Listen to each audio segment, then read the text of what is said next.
gonna take me a long time to get this car clean. Running out real nice. Everything's doing good.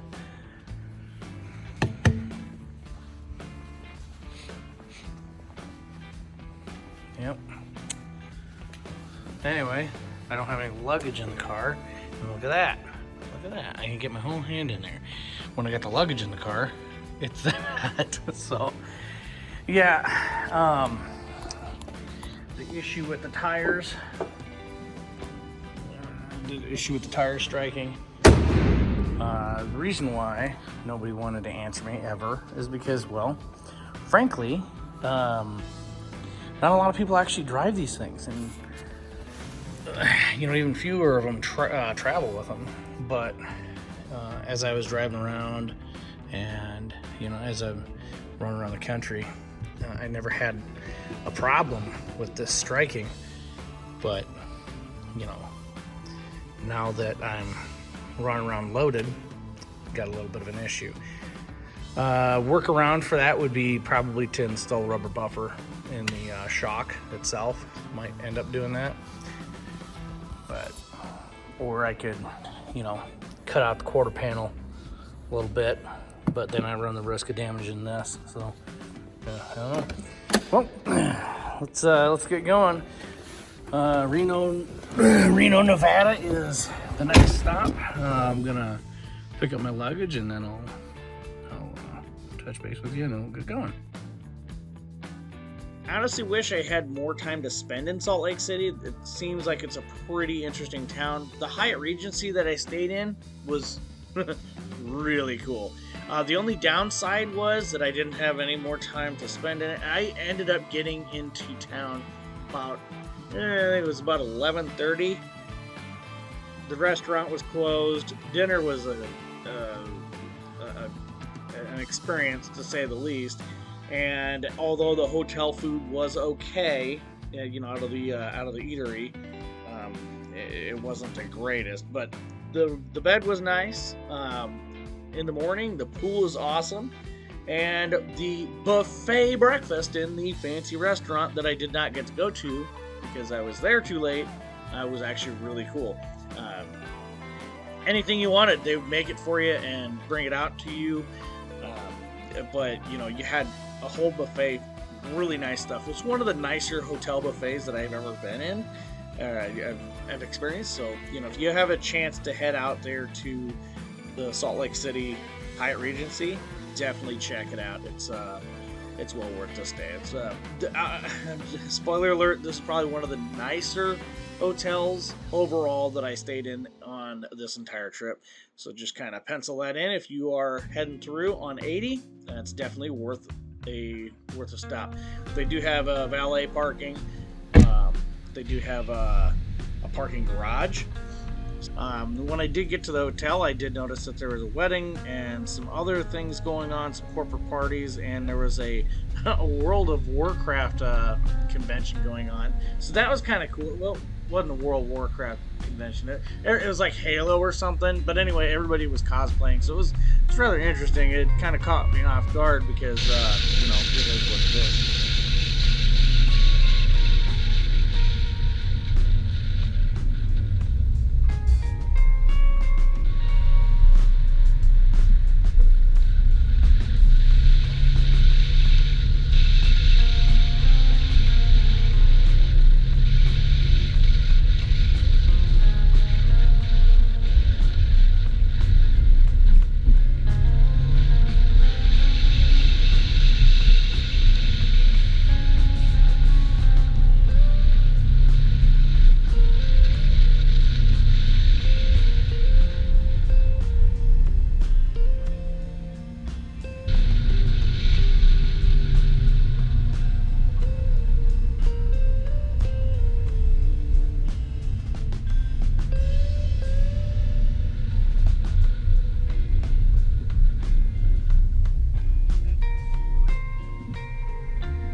So, full tank of gas, ready to go.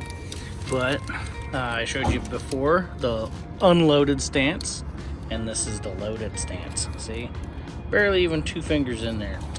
So yeah, it's something you wouldn't know until you found out yourself. But so anyway, yeah, so if you got these ZR1 wheels on the back of your car, chances are you're not going to hit if you're at your stock ride height, which you won't hit. But if you lower the car, you're going to hit.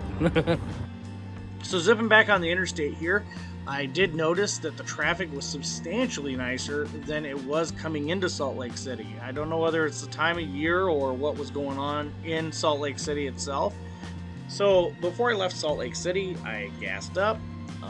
I left one gas station intentionally and went to a Sinclair because the other gas station did not have premium. The Sinclair did. Fortunately, later on, we will discover that was a bad idea. Anyway, you can't know these things until you've already, filled up the tank and you've sabotaged your own car. If I'd have known that, I would have just filled up with, regular instead of premium. But just keep in mind, the base model, the LT1 does not require that you use premium, but the LT4 does. And it does throw fits if you do not feed her properly. So just keep that in mind if you're purchasing an LT1 versus an LT4. This is going to be a problem. Anyway, on the road we go. We're going to Reno, Nevada. But before that, we're going to stop a couple of times along the way. But, I'm just going to make a note of Bonneville Salt Flats. The Bonneville Salt Flats is one of the coolest experiences that you're going to go and see. It is a vast expanse of nothing. I believe Pirates of the Caribbean, a couple other movies have actually featured this location in the movies, or in the movie. So it is a very iconic set. Everybody has probably seen the Bonneville Salt Flats, whether they know it or not. It's really, really desolate. It's you gotta go see it. It's fantastic. It's amazing.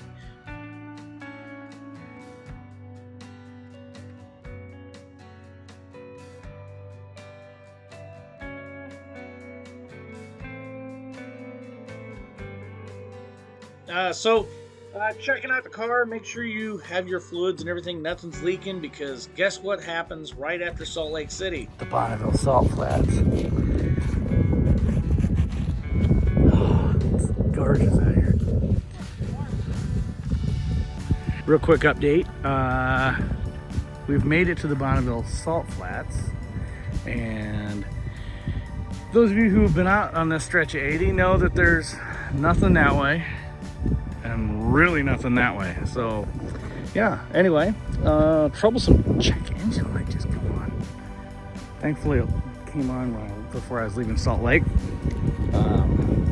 It is O2 sensor. Oh, guess what? So, it is what it is. Anyway, car's running fine. It is doing what it's doing. I suspect it's bad gas. It happened right after I filled up from empty. I was one off of a full tank of gas. But anyway, Bonneville Salt Flats. This is the Bonneville Salt Flats that they race cars on. And they race the cars way out that way. It's about 7 miles that way. And it is flat out here. Gorgeous. Gorgeous flat. Anyway. So I'm gonna hang out here for a minute and then get back on my way. See you again here in just a second.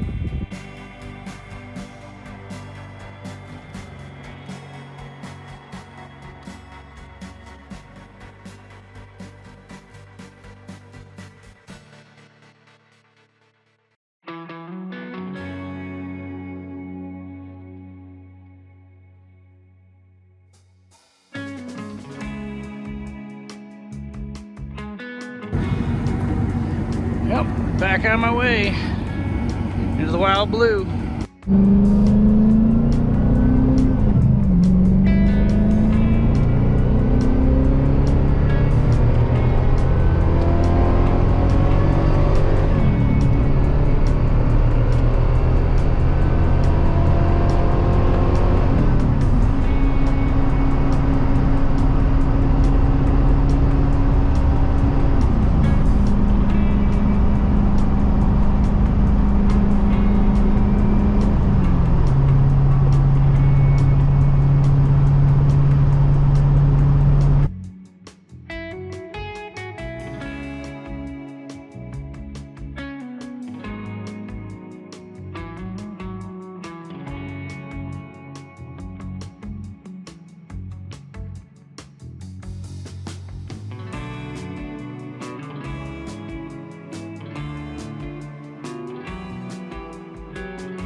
Now, there's not really much going on in the way of things as far as driving west from here to Reno. A few turns. The terrain is pretty barren. I mean, there's not very much in the way of trees from here till you start getting into California. So just kind of keep that in mind. If you are a tree hugger, there's nothing out there for you to hug here. So sorry about that. If you like salt and you like nothing, this is the place for you. Anyway, a situation like the Salt Flats is going to be one of those deals where you want to make sure your car's not leaking anything, not doing anything funky before you head out over the Salt Flats.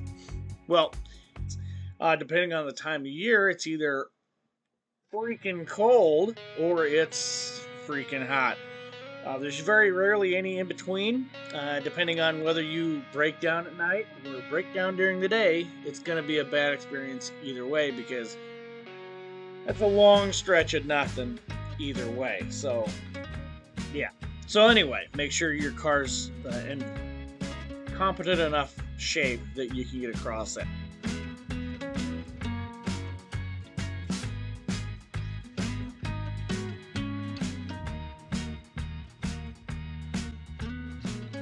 So the area that we're actually covering between Salt Lake City and Reno, Nevada is in an area geographically referred to as the Great Basin.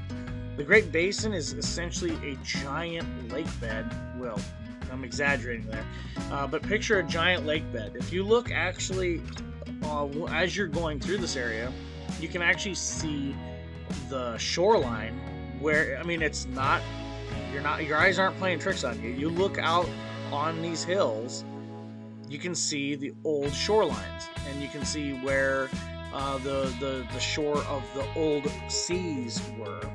Salt Lake City was actually built on the shore of the Great Salt Lake, which is actually remnants of some of these older lakes. Bonneville Salt Flats was actually a lake at one point. Basically, the reason why there's salt there's salt all over the place in this area. It's not just in Bonneville, and it's not just in Salt Lake City. There's salt all over the place. I mean, you fall down and, you're going to be like, you're going to taste salt when you get out of the air. It's going to taste like salt. It's everywhere. It's just all over the place. Anyway, the reason why is because this basin, there's nowhere for the water to escape.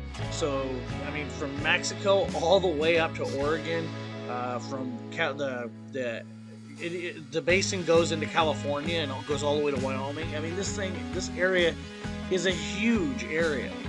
The really crazy thing about it is there's nowhere for this water to go, so it has to evaporate. So what ends up happening is the minerals and everything that are left in the water have nowhere to go, so they settle at the lowest point. So when you're driving along, you look in the ditches, you look, and like, oh, that's nice white sand. It's not white sand. That is actually salt. It just leaves all the salt there. It's everywhere, salt all over the place. I'm sure most of you have eaten salt that has actually come from this area, or it's chewed up your car, one of the two. Anyway, it's a really cool area. There's a lot of neat things in here, but for the purposes of I'm kind of down talking this place. There's a lot of cool stuff to do if you're actually going to this specific region of the country. It's the biggest basin like this in the world, so you've got that going for you. There's a lot of national parks in this area.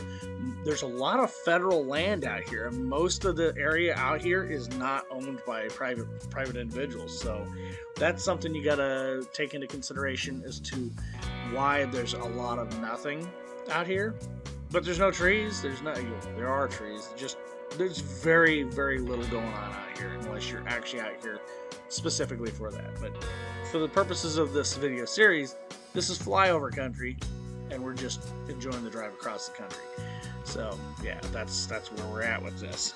But yeah, so if you're interested in the basin area, the Great Basin, definitely go check it out. There's all sorts of national parks. The area is a little over 209,000 miles. It's a vast area. Mount Whitney is 14,505 feet. That's up there. That's up there. I didn't go to that, but you know, obviously. But I don't know. So anyway, a couple of the parks. You know, you got the Great Basin National Heritage Area, Joshua Tree National Park, Death Valley National Park, Great Basin National Park.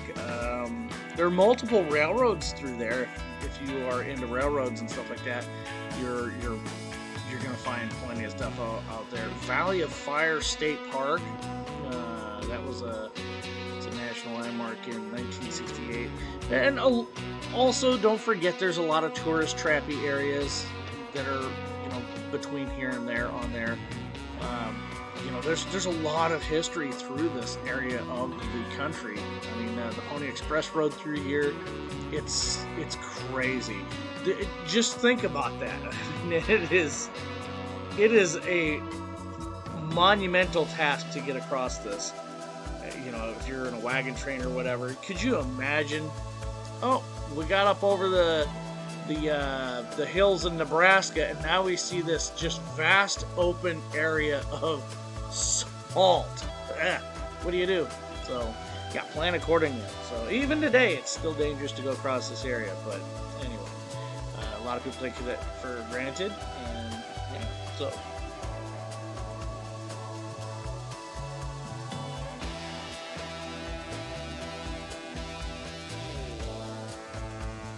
So, the bad gas wasn't entirely positive it was bad gas until, you know, the next day. So, yeah, I just basically had to deal with it this entire day. It wasn't missing or anything. It just, you know, the check engine light would come on, go off, come on, go off, come on, go off. And it was just simply because of poor quality gas. Realistically speaking, other than a few turns here and there, there's really not much going on in the way of scenery or anything. This is a rather boring drive. Honestly, the only really cool thing that was going on during this whole drive, and you'll see it start kind of creeping up. You're driving, you know, as I'm driving, you see we're going through a lot of fog. It's not really fog, is what it is it's smoke from a wildfire. Ironically enough, it was actually where we were going. So, guys, we're gonna go to a forest fire. Not really. It was just south of Reno, where there was this wildfire, and it was smoking up miles and miles and miles and miles away. So anyway, just kind of keep that in mind. You know, if you're driving out west, there's usually a lot of wildfires out that way, so that can spoil your whole experience. So kind of plan ahead for that. So driving out west is a fun experience. I love driving out west. It's awesome. It's very picturesque. If you want to, you know, take pictures of your car and stuff. It is hard on equipment though, so just kind of keep that in mind, and just make sure you're planning in advance where your stays are going to be. You know, try to make buffer zones for yourself. You know, that way you can get to hotels and stuff. I'm fairly used to driving long distances and for an extended length of time without brakes. Not very many people can handle that, so don't, just because I'm doing it in this video series doesn't mean you need to be doing it. Most of you guys aren't going to be up for it, so just keep that in mind. There's a difference between professional drivers and the rest of you guys.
Alright guys, as I said in the last couple of videos, I'm trying to do a little bit of a different style with each one of these videos.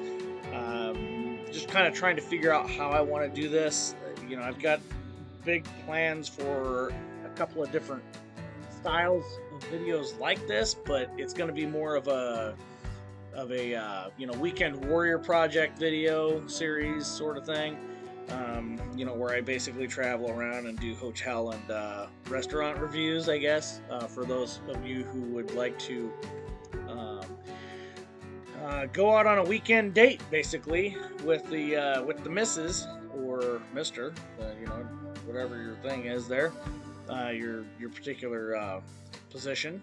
So, anyway, that being said, you know, kind of trying to figure out how I like to structure the video, so it's just going to be how it is for a little while, which isn't a big deal. Kind of looking for some feedback. If you guys stick with it through the end here, and you know, you have some feedback, go ahead and pop it in the comment section below. If you want to help me out with the channel, visit me on patreon.com. The link is in the description here. If you've got any questions or comments, feel free to leave them in the comment section. If you want to ask me a specific question about part of my experience on the road trip so far, or in the future, on the future videos, feel free to ask me. I'm not opposed to answering questions, and I do look forward to seeing your comments in the comment section.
So getting into Reno wasn't really too awful. I mean, it was the roads. So as far as the roads are concerned, the roads are pretty good up until you start getting into Reno, and then Reno's a little rough. I mean, honestly, it starts to kind of feel like Illinois roads. It's you know, gets to be a little bumpy. But anyway, that being said, got into Reno just fine, and got into the hotel. Did a couple of hot laps there, just kind of showing you guys the area. The hotel I decided to stay in was actually the hotel I was going to stay in the night before, but yeah, anyway, I ended up... So the hotel I ended up staying in Reno, Nevada was a place called Circus. Basically, it's a hotel complex and restaurant complex and casino complex that is themed around a circus. It's essentially a mall connected by a bunch of sky bridges and casinos, a video game arcade, a bunch of restaurants. It's really, really vast. I didn't even get to explore it all because frankly I was hungry. It was a toss-up between Roxy and the Gordon Ramsay place, but nothing on the sorry Gordon, but nothing on the Gordon Ramsay restaurant really jumped out at me. The fish and chips, the Gordon Ramsay fish and chips was something that I was interested in, but it wasn't really screaming my name. What I wanted was Roxy, because Roxy had the steak that I was after, and you guys will appreciate the steak that I got. It was gorgeous.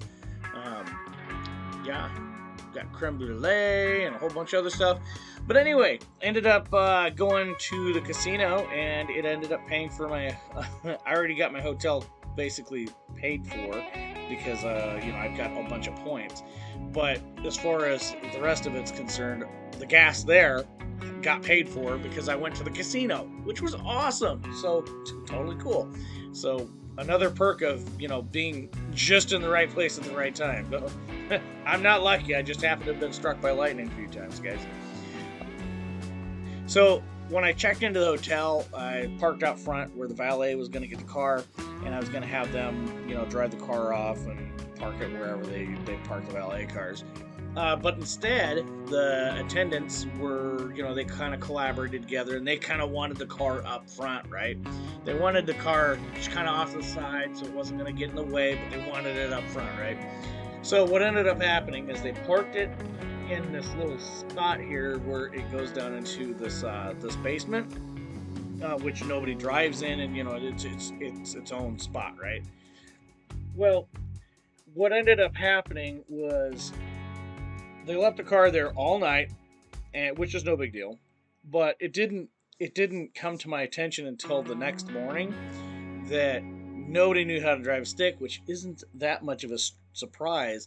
And nobody could figure out the parking brake, so they're like, okay, all right, cool.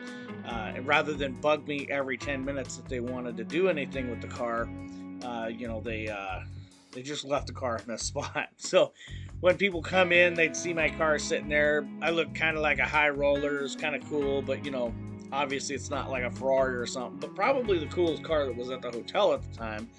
But yeah, it is what it is. Anyway, every time I come out, there's like a whole bunch of Asians like gathered around the car and like drooling on the car. There were so many fingerprints on that car the next morning. It was just unbelievable.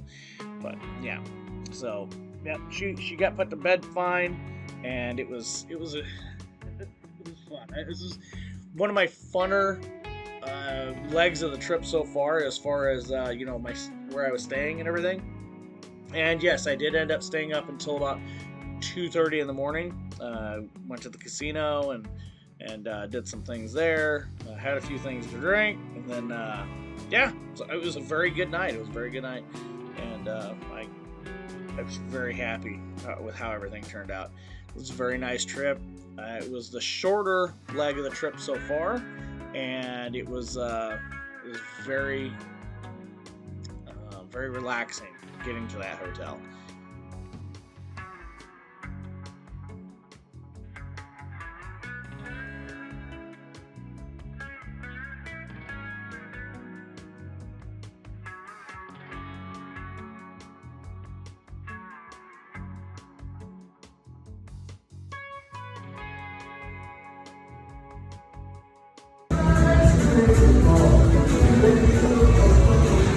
This is fucking bougie.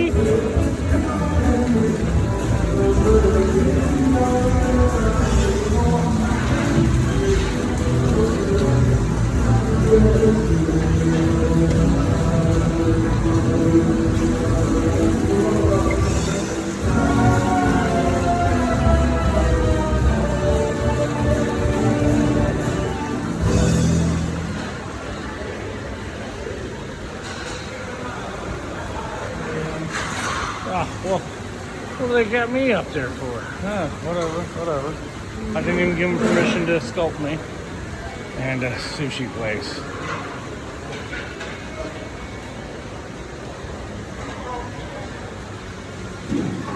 Anyway, guys, thanks for watching. I will catch you in the next one.